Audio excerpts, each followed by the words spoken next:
It's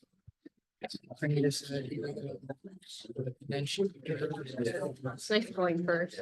You can relax, go into that.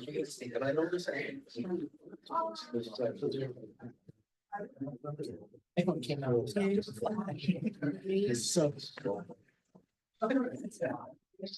just want to be like, no, try to. See if we have two step on. All right. Yeah, they may just be confused as well, right? We can, and they should, Yeah, and they're- they should need eight to go through and everything. Right, it's like the ticket actually says they need Broadway Flash and reader. Who never had been around for 15 years. And they told me it's free. They're reading instructions that are probably really old for some other kind of software or something. For sure. Which is gonna get her into trouble. She starts clicking around trying to do it on herself, right?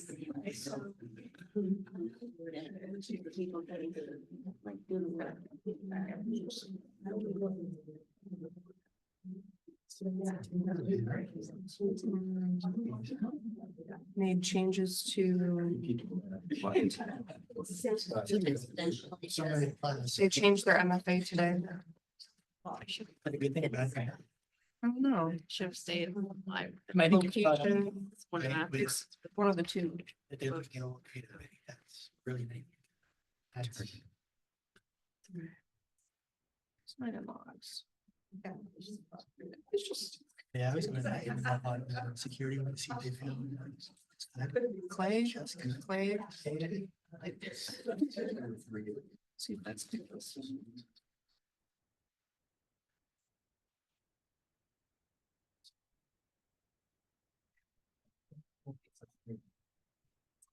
Yeah. So yeah, anyone have any questions? Very good.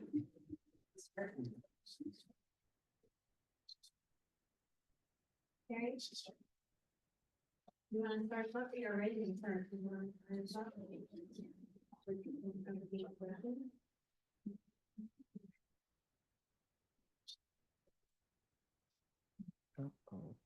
Can you move closer to the mic? I didn't hear what you said.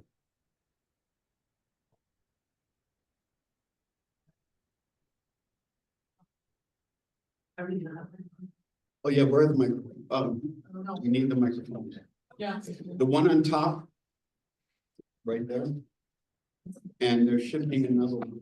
Mohammed, you have the microphone? Oh, yes.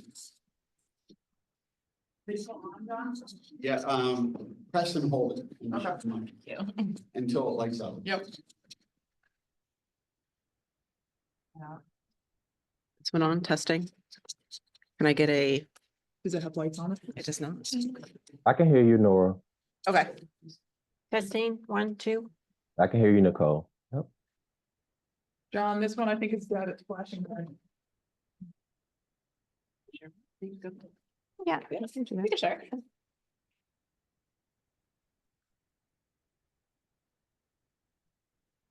Everybody. Perfect.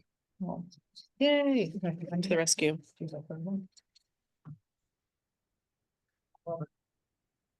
My buttons are. Thank you. I don't know, were they were on before, maybe it's only when you're talking. Oh, All right. oh, All right. I think we're good. Awesome. Let's do it. All right. Terry, do you want to start with an intro? Yes. Hello, everyone. Welcome. We're glad to have you here as all three of us talk about, from the staff perspective, usage of AI. So to start, my name is Terry Garvis. I use he, him pronouns. I'm the interim associate director in the Institute, James A. Trandaflow Institute for Equity, Diversity, Inclusion, and Transformative Practices. And my responsibility with AI, I don't have the, because of my work doing diversity, equity, inclusion, I don't have any particular responsibility using AI, but all this came out of curiosity. And so with that curiosity, now I'm part of the Teaching with AI course as a AI fellow through the cohort at SUNY Oswego. So that kind of what started my interest there. So I'll pass it on to Nora. Hi, my name's Nora Covington. I use she, her pronouns, not also. But I use she, her pronouns. I'm an academic planning coordinator in extended learning, which is a fancy word for saying I'm an academic advisor for our online students, which is a very underrepresented population, in my opinion, on this campus. But I'm here excited to talk about AI. And I'm Nicole Decker, Associate Director for Client Support and Communication within Campus Technology Services. And yeah, just excited to talk about some of our uses of AI. Hello, I'm Stephanie Pritchard, and my job is to moderate the session.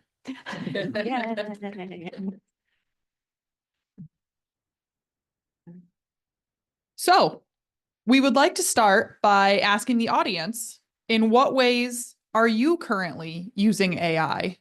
Or in what ways are you not using AI?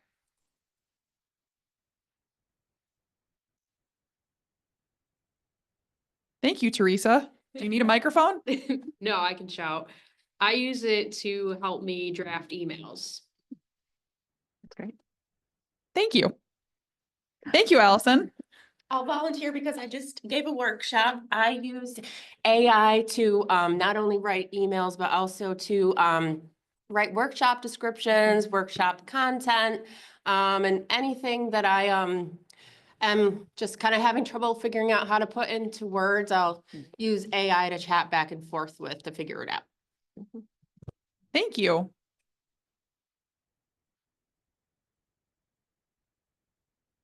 Go ahead. Thank you. I'm sorry, I can't remember your first name. It's Amanda. Amanda. Hi. I use it for helping run Excel scripts and also with troubleshooting computer issues that helpful suggestions, right? There's nothing that sometimes you forget certain things we can try. Thank you. And I'll just jump in. Part of how I've been using AI really was just kind of exploratory, just to see what you could do, what you couldn't do, what the curiosity, what the hype was. But since then, I have really tried to make it my own in terms of being more productive. One thing that I absolutely love it for is image generation. We have done so many presentations or written content where we want an image to use. And Kathy knows, Dan Laird knows, like finding non-copyrighted images on the internet or just finding images that have the Creative Commons copyright was very time consuming. And we can still do those things, but now it's just really easy to say, prompt it to say, create this image, or point it to the slide and say, it can look at the content of the slide and just say, create an image based on the content of the slide. I've also been poking around with Google Vids, which if you're familiar with when you're in Gmail, there's the waffle where you can go to Calendar Drive. There's also an option there called Vids, V-I-D-S, for video generation. So I've been playing around with that, trying to upload some screenshots to then have it automatically create an instructional video of how to do some type of technical thing. Nora? Yeah, actually, whenever you were talking, it made me think of something I use AI a lot for because I'm really bad at writing notes in meetings. So if we're using like a whiteboard, if somebody else is writing notes, it can transcribe what's on the page. It's also a great accessibility resource as well. So if you're writing something on a board, forget to write notes, you can take a picture of it, ask AI to transcript it, and also kind of understands the level and like subheadings, which is really nice. And why I think it's a great accessibility tool is if you have like a PNG or something that isn't accessible, it can transcribe it to then make it, you can put it into a reader or something like that. So I think that's a really great tool, especially for students that may have that need. Terry, did you want to add anything to what you've already mentioned? Yeah, I think I'll talk a little bit more about it in the questions that we talk about, but I think my best usage of AI that I've liked the most is for the critiques and issues that if I have a topic where I'm like, oh, can I think of this different? What are some challenges to it? And it brings up all the challenges, like this person may bring up this or this person may bring up that. So I've enjoyed that the most and seeing what's out there as far as critiques. Thank you, everyone. So how we're going to run this is I'm going to ask each of our panelists if a question, and then they'll sort of go through and respond in turn. So I want to start, Taryn, I'll probably start with you, and then I'll switch off who begins with every question. So Taryn, I would like to know what sort of prompted your initial use of AI? What got you interested in it or made you want to try it out? Thank you, Stephanie. Yeah, so for me, it was twofold. One, out of curiosity. So I heard so much about the challenges with AI, like you should not trust AI. AI using the do we really think it's going to be effective? AI is going to take so many jobs. And so if those critiques existed, I wanted to know the why. There's a lot of times in which I think I could speak for myself, where I could say, oh, that's true, but not know the facts. What are the resources? And there are some effective challenges to AI, but also some usage of it. So I wanted to, from my curiosity, know more about it. Like, should I trust this resource? How far should I trust it? How far should I use it? So it came from that. And then two, as a staff member, I also am able to teach as well. So I was teaching a class and I noticed two of my students, I gave them a paper to talk about what things would they do in their community, what things would they change. And they used language that was unfamiliar that I would not see a typical a traditional college student use, how they talked about their community. And two students used the same language. And I'm like, how does this exist? Like, I've never seen them use this, and this was like their fourth or fifth paper that they did. And so from that experience, I used AI and I was like, oh, they use AI they put the prompt into AI and generated it and did not know I compared the two together and they used similar language, not just one word, it was multiple words that they used. And so I saw that as a challenge and I'm like, okay, how can I catch this? Because I only caught it because these two students did, but what if someone else used it and I probably will not be able to catch them. So I wanted to dive deep more into the resource to figure out how can I be more effective in analyzing information of the papers that I give to make sure our student using AI or they're not using AI. Thank you very much, Taryn. I'm going to go to Nora next. What prompted your initial use of AI? Yeah, definitely. I would probably say I'm more of like an early adopter. So a little bit of background. I don't know if I should say this or not, but I'm anti-Apple. I'm definitely a Google girly. So I use Google a lot in my home life. So I like a bunch of Google Homes, like all my light bulbs have tiny little computers on them. When I say turn on, they all turn on and they can change different colors. So I was very much an early adopter before even like, all the different models like Gemini, ChatGPT, before they even existed. I was very much an early adopter. And I mainly used it in a home setting. And then once it started, leaking into the professional world, and kind of to Taryn's point said, oh, is it going to replace my job? And I've always kind of had the mindset of it's not going to replace jobs, but somebody that is also using AI, it might replace my job. So to me, if we're not early adopters, it's really going to outpace us and potentially cause issues in the future if we are not embracing it. So it's kind of like my opinion of the use of AI. I use it a lot in my work, though, like I said, with transcribing photos, and then also with students that may have a concern that I'm maybe not familiar with. I actually just used it with a student that had that has ADHD and like ADD, and I was like, wow, I really don't know much about this, kind of like what they're describing. They're having issues like studying, concentrating. So I said, hey, some study tips for a student that kind of has these issues, and here's what they've discovered in the past that's worked for them. And then that's kind of helped me idea generation to kind of help them out further. So I think it's a really great tool. Somebody had mentioned like having a conversation with AI.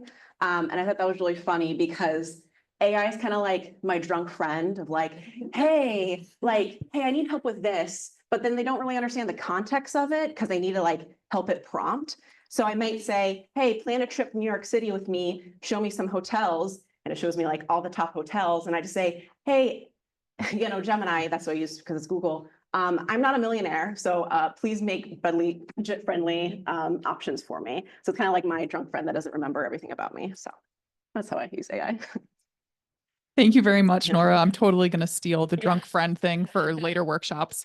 Nicole, what prompted your initial use of AI? Yeah, I guess mine was a little opposite. So we really focused on work versus personal at first, only because there was so much hype and curiosity out there about using it. And as someone who supports technology on campus, AI is becoming a huge technology area. So we needed to understand its functions, its limitations, and also really to understand what some of the best practices were. So, we've heard some things about people uploading, personally identifiable information, and then you can't get it back. And the companies are using that to train their models. So can that information then show up into someone else's prompts? So really, it was geared more towards understanding the good and the bad of what it can do, and then to help frame some best practices, which we have out on the website, which we can show a little bit later. Thank you. So our next question, I'm gonna start with Nora this time. So I was actually just downstairs listening to Allison Ayotte talk about how she uses AI to kind of help her do some things in her day-to-day, like in her professional life. So Nora, I'm gonna ask you a very similar question. How do you use AI tools in your professional life as you are doing your job? Yeah, definitely. I kind of mentioned the images and also kind of using it to help with students I might not be familiar with, kind of their struggles. I definitely use email to kind of help me draft something. So if I'm thinking and I want to send this like scathing email of like, oh, I want to send this, but maybe I want to sound a little bit nicer, a little bit more political, be like, hey, make me sound like a normal human. And it kind of understands that and shoots me out ideas. So I really like it for the idea generation of it. Like I said earlier, it's kind of a friend that doesn't know or doesn't remember everything about me. So I have to make it seem like it's coming from me. And that's kind of a conversation for later of understanding that it doesn't understand tone or how you write. So you still have to have the human aspect of it in there. Other ways I use AI in work. For me, I just feel like it's so integrated in my life because I have it in my pocket. My opinion is, they already know everything about me, so I'll just give it more information. I think what's really important and what you had mentioned as well is that with student information, with names or something, I don't give it any of that. Just be like, hey, student A or student B. I think that's really important to understand as terms of privacy. So that's one warning that I have, that if you're going to use it for work, make sure you take out, any personal information or things that it would help it gain more information about you. Kind of have to not fight against it, but help it understand that it doesn't need to know everything. Yes, absolutely. So thinking about like that data privacy piece, especially. So like I have a quick anecdote. I had a student who I was talking to about, like using AI and how they find it very helpful and all of the different ways that they're using the tools. And I'm like, oh, give me an example. Like, what's one of the ways that you used AI to help you? And they said, oh, like I used it to help me with my resume. And I was like, oh, like that's cool. So how did you do that? And then they told me that they uploaded their whole resume into ChatGPT and asked it for suggestions. And like, while the idea is there, right, the execution was very problematic because, your resume has things like your full name and your address and your number and like all of these other, all of your work history, right? Like all of this information that could potentially be considered sensitive or private.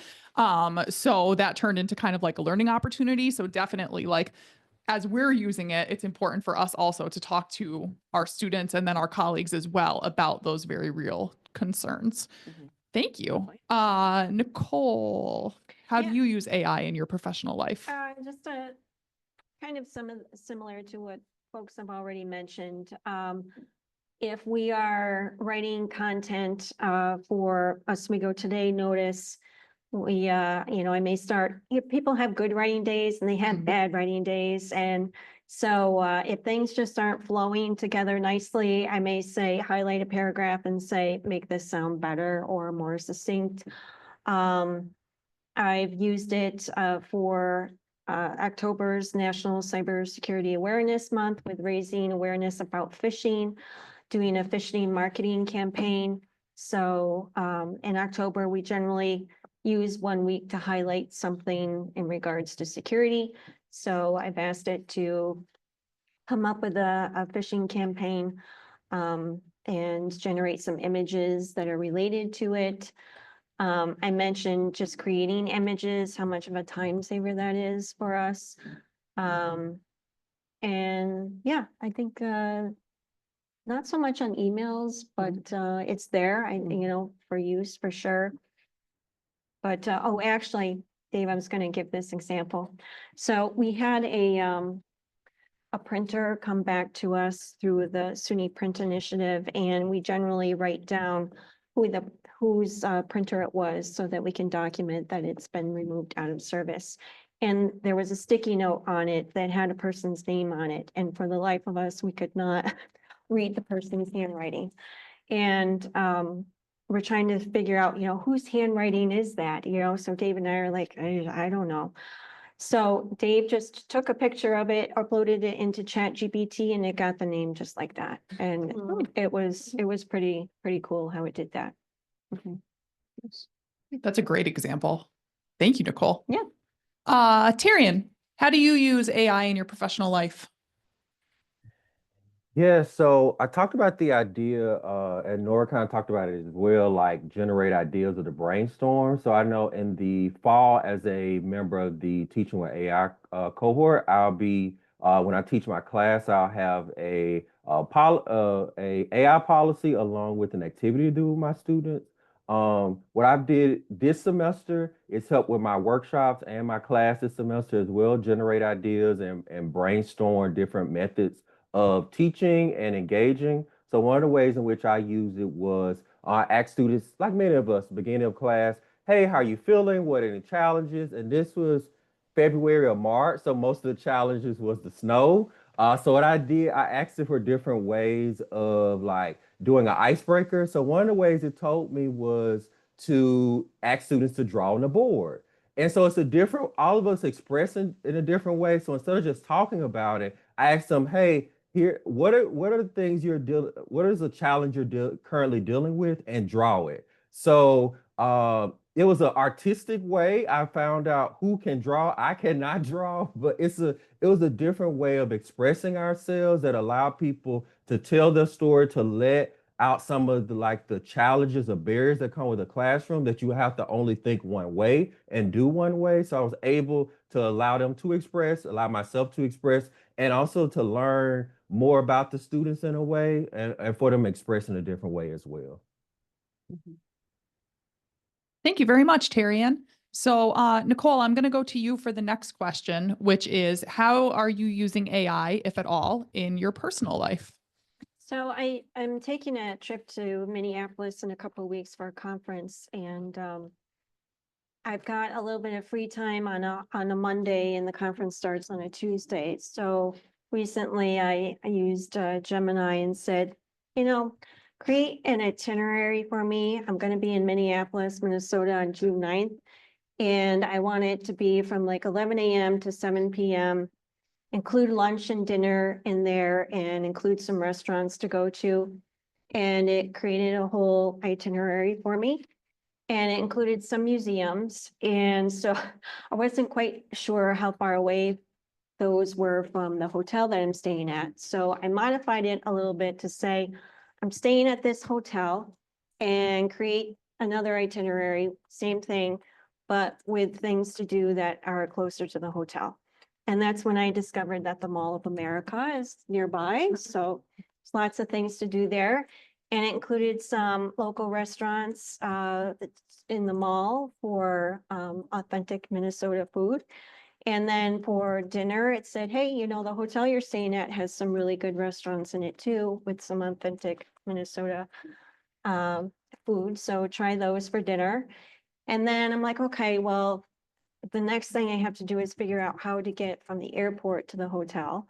So I asked it how to get to the airport, or how to get to the hotel. And it gave me a few different options. It told me that the hotel has a shuttle that runs every 30 minutes at the top of the hour, and where to pick it up. It gave me the metro information. I, of course, included Uber and taxi information as well. So I'm like, I do okay with the subways in cities. I'm like, so if I take the metro, what stop do I get off for the hotel? And it told me the stop. And I'm like, okay, how do I find the hotel once I get off that stop? I said, look for the platform that says to the street and walk up the stairs or escalator, and you should be able to see it when you enter the street. So I'm holding it to that. But that's kind of personal mixed with professional, I guess. I look forward to hearing about how accurate it was when you return. Yes. Yeah, me Yeah. too. And about the authentic food, Right. which I'm not really sure what that would be. but- I'm not sure either. Thank you very much. Tarian, how do you use AI in your personal life? Yes, I think this connects so well with Nicole. So I use it mostly for consumption of information regarding summaries. So like for those who use Facebook and for those who also use Google, if you put in particular Google, if you're searching for something, it gives like an AI summary. And so like I'll review it. So if it's information, like if I'm trying to study a law, like what does this mean? And put it in layman's terms that I understand versus me having to go to this and like, what does this mean? I have no idea what this is and have to search what this word is. It spits a summary out that is digestible. Along with that, Facebook does that as well. So under the comments, like it'll say commentators are agreeing with this or are disagreeing with this, but I've noticed it'll say, oh, some commentators agree for this reason. Some are pointing out this disagreement. So I like that. How it connects with Nicole is like when I see stuff on Google, and it provides the AI at the end of it, it has this like this clip image, this image of a is it a sticky note or something? Or a clip, whatever it is. But it's a resource. So I click on it. So sometimes I try to do better in looking at that information because sometimes it's reliable and sometimes it isn't. Because if I'm like, oh, I'm trying to do this in Excel, and it'll pop up a resource, but then that may be a resource from an old version of Excel. So I have to be careful there and to not fully 100% believing everything it spits out. So now I try to like, if I'm on Facebook, if I'm on Google, search those resources or on Facebook in particular, read through the comments instead of automatically assuming the information it spits back out to me. That's a great example, Tarian. And one of the things that you mentioned was, like looking at different resources that talk about like how many people are agreeing or disagreeing, right, with whatever it is that you're looking at. There's a really interesting AI tool that's called Consensus that does that as well for a lot of like academic published writing. But for other things as well. But what's really interesting about Consensus is if you go to that website and you ask it a question, it will give you what it calls like a consensus meter up at the top, and you can kind of see, how many people are agreeing or how many people are disagreeing with whatever topic you are looking for more information on. So that reminded me of that as you were talking, Tarian, as another interesting free resource. There's a paid version too, but the free version does pretty much everything that you would need it to do. So thank you very much. And Nora, how do you use AI in your personal life? I'm really glad Tyrion mentioned that Google has that summary at the top because I agree that it's not always most accurate information, and it's really important to even tell students that too, because I actually had somebody recently being like, oh, I saw on our website that the tuition is this much for student Oswego. Is this correct? And it was not, because it didn't calculate like fees and things like that. It was strictly the tuition. So I think that's really important to, think about. So thanks, Tyrion, for mentioning that.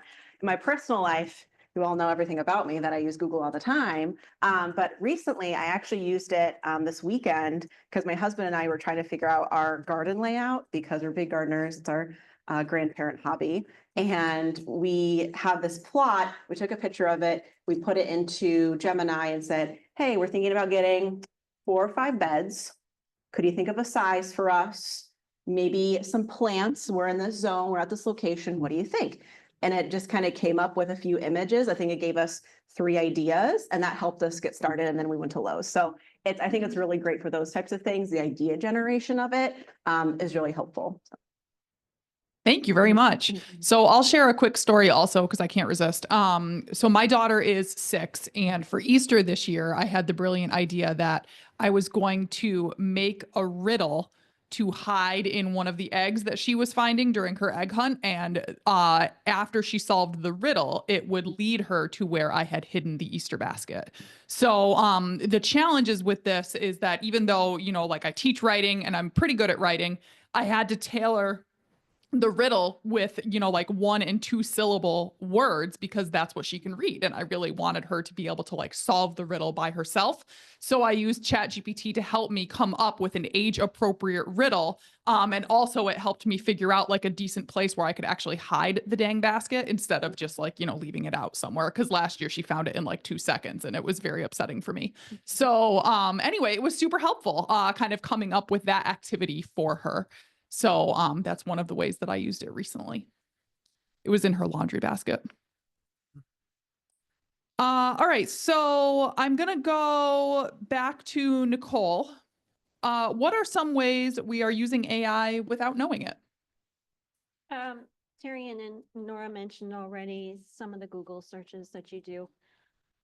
There'll be results right up at the top, and those are AI generated. And luckily, they do have the little chain link there, so you can kind of see the pages that they got the information from, so you can do some of that fact checking. I would say also, like when you're texting, and at least on the iPhone, it pops up your next words that you might use based on the word that you just used, that's some AI behind that. Netflix, you know, it will come up with things that you might like, movies based on what you've already looked at. So there's some AI behind that as well. Thank you very much. Nora, I'm going to go to you next. What are some ways we're using AI without realizing it? I think from the moment we wake up, we're kind of using AI. Like, I mean, I look at my phone the first thing I wake up and it's already has AI on it, like through, you mentioned text messages, if I'm checking my email, through social media, like kind of everything has it throughout. I even think about, like if we're driving to work, our cars have AI in it. If you have like lane assist, or even like, you know, any car past 2010 probably has something, or no, even, yeah, like past 2010, yeah. Has some form of AI in it to kind of help us with driving assist. So I really think that we're using it in so many ways and we don't even realize. One thing I want to mention that I think there's a huge movement for wearable AI. I know Apple just announced like their Google, or not, oh my gosh, I keep on saying Google, they're like Apple glasses. I know Google Lens is a thing. Some students even may have things that they can use to record and it'll summarize it. They might have it on their person or like a necklace. So it's something to think about, that the wearable AI is definitely the next gen and things to think about for the future. Yes, definitely. I mean, we think about things like Apple Watches, right? And et cetera, but how it's going to continue moving that way. Thank you. Tarian, in what ways are we using AI and we may not even realize it?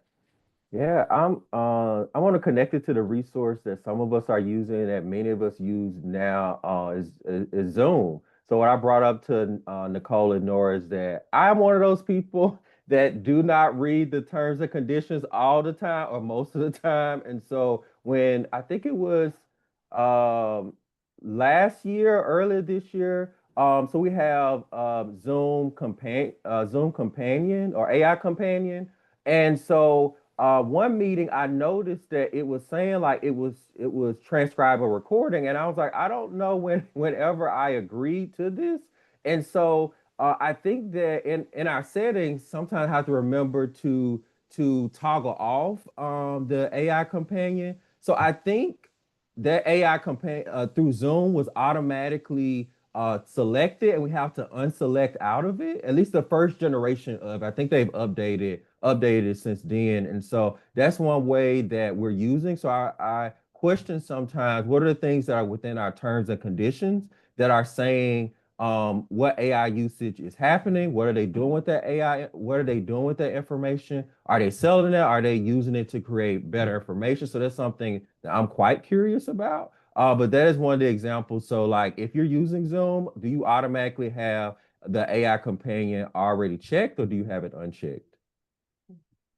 Those are great examples, Tarian, and it shows, I think, how quickly the tools are changing and evolving, right? Because, you know, initially that Google summary that we all get now, like when you do a Google search. Initially, you had to opt in for that. You know, I remember sitting in the CELT conference room and John was like, hey, I found this thing. Let me show you how you can turn it on your own computer, you know? And then a little while later, suddenly everybody had it. And the AI companion in Zoom was a really similar thing. At first, you had to select it, and now it's sort of automatically checked unless you go in and opt out. And AI tools like that are becoming more integrated, more sort of seamlessly. So it is important, you know, like if you don't want the AI companions to be on, to go in and like manually turn it off. But it is an interesting development. Thank you, Tarian. We have just over 10 minutes left. Nicole, I know that you wanted to show the AI at Oswego page. So should we stop the Q&A for you guys for now so that you can do that? So Excellent. I just put into chat the web address for the AI website. Dean Laird from CTS helped put this together for us. And let's see, I can share it. And it's based off a lot of work that has been done within the AI steering committee that Sean has been leading for us. So this really shows some of the things that Sean already talked about in our opening and what an AI-enabled campus is and what the key areas for AI integration are. So definitely review those when you get an opportunity. And then there are some resources here. I'm going to click on the best practices, but I just wanted to also mention the library. They've been doing a lot of gathering of AI information, especially with doing credits to AI generation. And then there's a few other websites out here as well. So if I click on the AI best practices, some of these things we've already touched on a little bit. So with privacy, Tarian mentioned the terms and conditions. Hardly anybody reads those terms and conditions, but with AI, it might be useful to take a look at that and see how it is using your information, whether or not it's going to teach itself based on the information that you provide, or if you can tell it not to do that.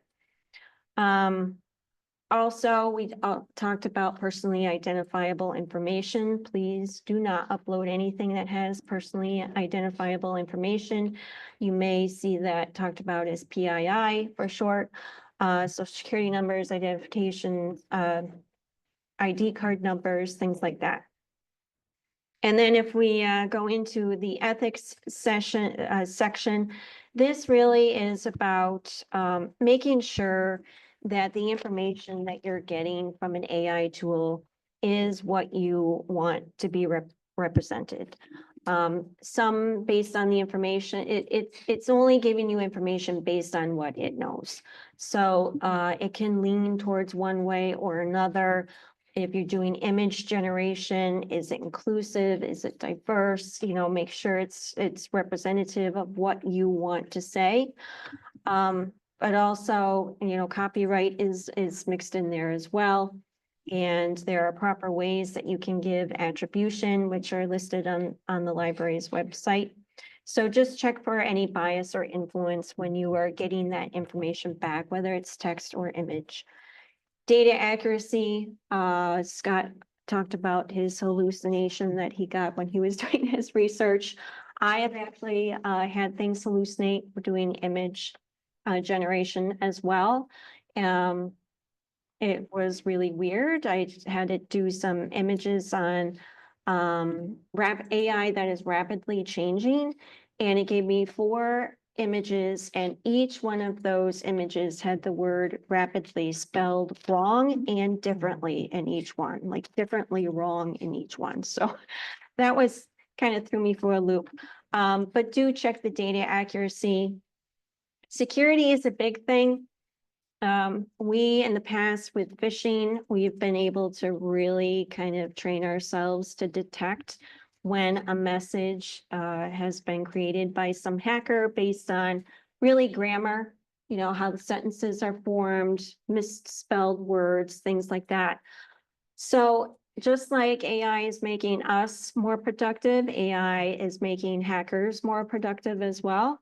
And it's going to be harder to detect whether an email that you're looking at has been written by an authentic person in your life or by a hacker. We do have some phishing identification tips on our website that we link to here as well. And then sustainability, this is a big question out there. I've done some research on this and really I've looked at the pros and cons or both sides of the story that, yep, it's using a lot more energy. And then the other side is, yeah, it's probably using some more energy, but not to the extent that we think it is. So there are some links here that go through and link out to both of those sides of the argument. So those are some best practices just to keep in mind when you're using, no matter the tool. These best practices are tool agnostic. So whatever you're using, just kind of keep these things in mind. I also want to put a plug in for Stephanie as an amazing resource. So she actually came to my department and did a whole workshop about prompt engineering, which not only helped me in my professional life, but also my personal life. So just a plug. I don't know, if she's saying that out loudly, if anybody can, have her come to your department, but she was great in kind of helping us realize that how we could use AI more in our department specifically. So thank you, Stephanie. Thank you, Nora. Now that I am blushing. Was there anything else that we wanted to highlight on that page? Any of the other link? Would you mind going back really quickly, Nicole, to the other linked resources that were there as well, just so people can have an opportunity to glance them over before we start to wrap up? Sorry to make you reshare. No, that's fine. Let's go back. So the Penfield Library has the citing AI. So they have examples here based on the style that you're using, API, Chicago. And they say, you cannot, AI cannot be copyrighted because it's not human generated content, but the best practice is to still give it attribution. So, and Stephanie, maybe you have more information about that or. Just that this is a really handy resource, especially if you are teaching a course where you are allowing your students to use AI generated text, right, as part of their writing assignments. Even if they are, if they can use AI to kind of help them, then that's great. But it is still, I'm a writing teacher, so it's important, right, for them to make sure that they are citing it where appropriate. And then also too, like one conversation that's coming up more is, even if they are able to use it in the classroom, helping them become aware of where or where not they might be able to use it in the future, right? So, there are several, if you're looking to submit your work to publications at the moment, there are a whole bunch of disclaimers that are saying, like we do not accept AI generated text, or if you use AI to help you, then you must cite it, right? And that affects us in higher ed, but we're thinking also about other places, like as I'm looking to submit work to creative writing publications, right? And how they're like very staunchly saying, no AI work, right? So even if they are using it in our classrooms, I think it's super important for us to make them aware of how it is or is not being used in their field, right? Because that will be important as well. But that page is super helpful. Lots of good information for students. This is also another page generated by not AI generated, but generated by Penfield Library. So it does reference President Mosu's vision for AI, and I think references the strategic plan. So they have a wealth of resources on here, some events that are going on, and links out to other resources talking about various things with AI, and then in the news. So beyond Oswego and what's going on beyond the campus. We have instructional design resources. So the instructional designers, Teresa Gilliard Cook in Extended Learning, Carrie, Doug, Kathy have put together some resources in regards to using AI with teaching and learning. And CELT, of course, John and Stephanie have put together an AI website with also a lot of information there. Stephanie, did you want to highlight anything on this page? This would be a good I don't know, John, you got anything you want to say? It's in progress. One of many resources out there. John says it's in progress for everybody on Zoom. And then our statement, and there's links to a couple other external websites. And it was a question, Sheila had a question in the chat that I just wanted to address.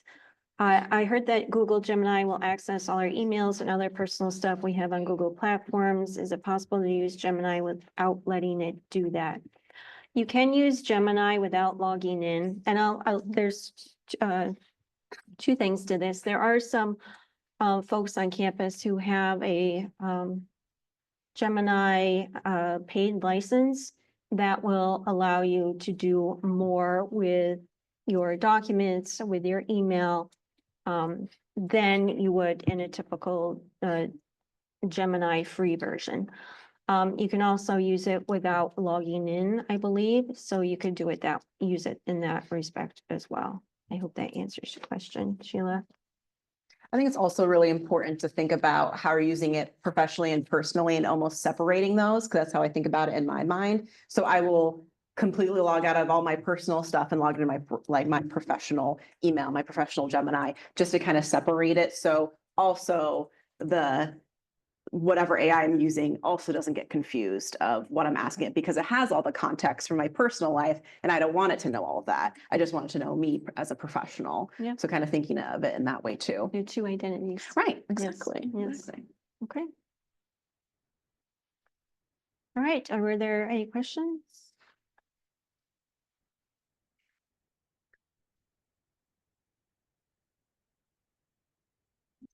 Thanks, everybody. No? Thank you.